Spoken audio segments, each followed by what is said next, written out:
I said yes to forever. I shall hope say una know na blood genotype. Because if you mistakenly combine the wrong ones, kasala go burst, and you may end up with children that will suffer sickle cell for the rest of their lives. This brings us to the different blood genotypes and their compatibility. There are 5 common blood genotypes, and they are AA, AS, AC, SS, and SC. But before we proceed, I would like you to know that S indicates sickle cell trait or gene, while C is another form of abnormal hemoglobin variant. Though it is not sickle, it is not S, but it is still problematic, and it is called hemoglobin C. People with blood genotype AA have no abnormal gene. They have 2 normal genes, and that is why they can marry anybody of their choice. But once you see S or C in your genotype, just know that you are very selective of who you can marry. You can't just marry anybody of your choice.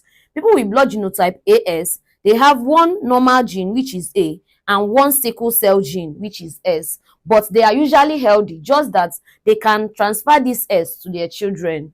Now, people with blood genotype AC have 1 normal gene, which is A, and 1 abnormal gene, that is hemoglobin C, which is this C.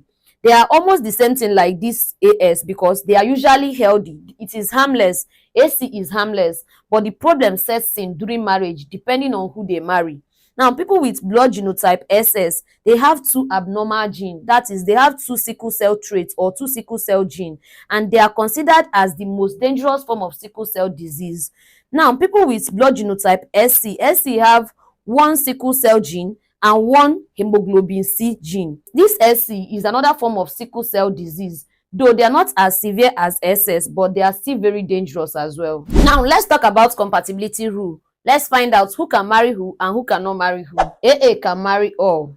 AS cannot marry AS, SS, AC, and SC.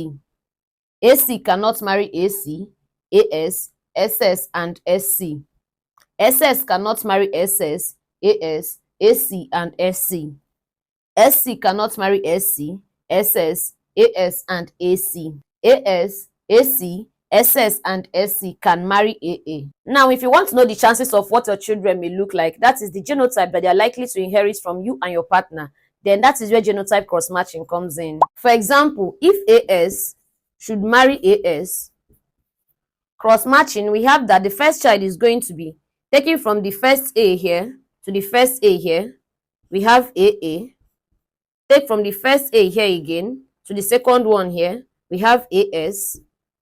Then take from the second one here to the first one here. We have AS as well. Then take from the second one here to the second one here. We have SS. This is over 100%. This means that each of them should be 25%. Now, from this cross-matching, we have that if AS should marry AS, they have 25% chance of having AA.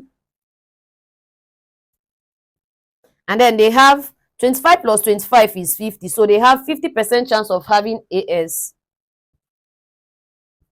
Then they also have 25% chance of having SS. Every other genotype pairing can be cross-matched like this using this particular method in order to check the percentage risk. But listen carefully.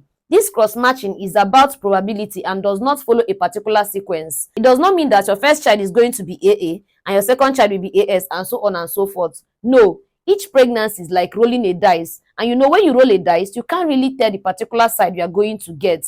So your first child could even be SS, or all your children can even be AA, or you can have a mixture. This is why health practitioners warn couples against getting married if the genotype have even the slightest chance of producing SS, SC, or CC, because you can't really tell the particular child that is going to inherit it. So my dear brothers and sisters, before you say I do, please first check your genotype. Love is sweet, but love plus sense will save your children from a lifetime pain. I come in peace.